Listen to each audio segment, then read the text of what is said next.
whatever it is, the DMT or the mushrooms or whatever it is, to take a hold of you and take you on a journey, then those journeys are generally positive. It was extremely negative. Yeah. I wonder what that is. Afterwards, it was great. Yeah. Like, I woke up the next day like, bro, I got to change a lot of things. Right. So that's the thing about negative ones. They're not really negative. They're just... No, it's just hard while you're in it. It's just a hard lesson. Yeah. It's a hard lesson. I think when people struggle with psychedelic experiences, or if people have legitimate mental illnesses that do psychedelics, that's never a good idea. You know, people that are like hanging on by a thread already and they eat 7 bags of mushrooms. Like, bro, it was... I was staring at people. Like, we were outside by a campfire, and I'd be like staring at someone, and they'd be like, "What are you looking at?" I'd be like, because their face would change. They'd have like 3 heads. I'd be like, "Dude, are you okay?" So that makes me think, like, what is that? You know what's weird is we all kind of see the same things. That's a problem. It's like, you ever have sleep paralysis? No, I haven't. I had sleep paralysis one night, and it was at the foot of my bed.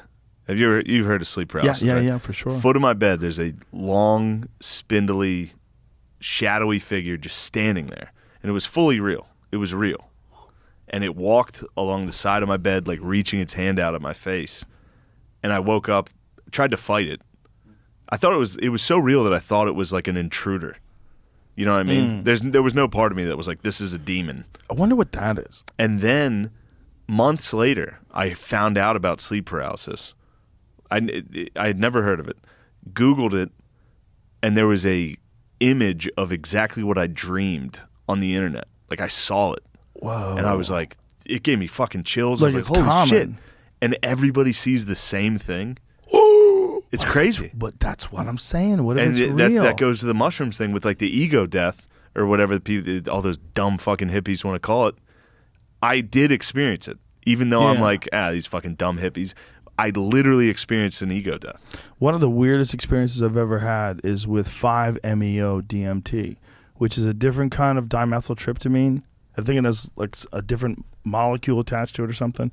And there's no visuals. With regular DMT, it's like these wild, fractal, psychedelic. It looks like a video game. Yes, and super luminous, and then you have entities that are communicating with you, and these wild things.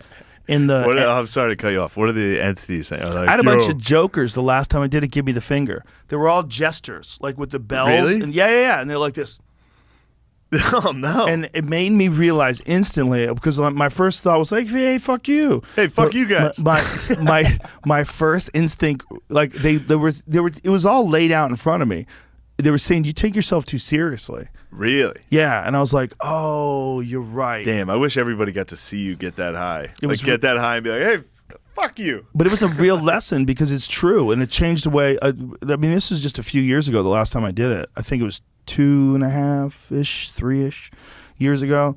And I still think of that as like, that made me a markedly more relaxed person from that moment on. Like the way because I was realizing like there's this tension when you're worried about what people think about you, and there's like a thing if you take yourself too seriously, you don't want people to talk about you a certain way, and whatever it was, I'm doing this experience, and I'm all of a sudden, whoa, I'm in the DMT world, and there's these guys going like this, fuck you, and I'm like, what? And then I'm like, oh, and I go like this, like, oh, I get it. Like it was instantly apparent. Like I knew I had because you're managing a certain level of fame, and sometimes your ego gets in the way, or that your perceptions are off, and you're not willing to readjust, whatever it was. Yeah. But these jesters giving me the finger, I realized exactly what it was about. You take yourself too seriously. I go, oh, and then I had to examine it really briefly. I'm like, you're right, and they all started nodding like that. Wow. And then they went away.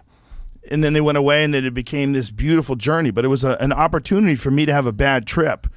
Because not terrible. It wasn't like demonic shit I was seeing. I was just seeing, fuck you. It would have bothered me.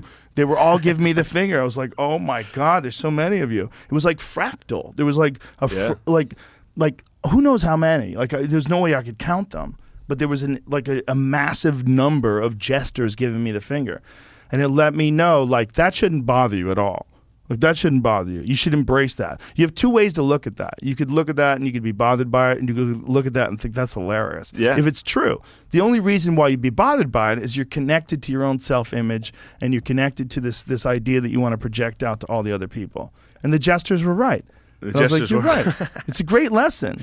It is. They were right. I was like,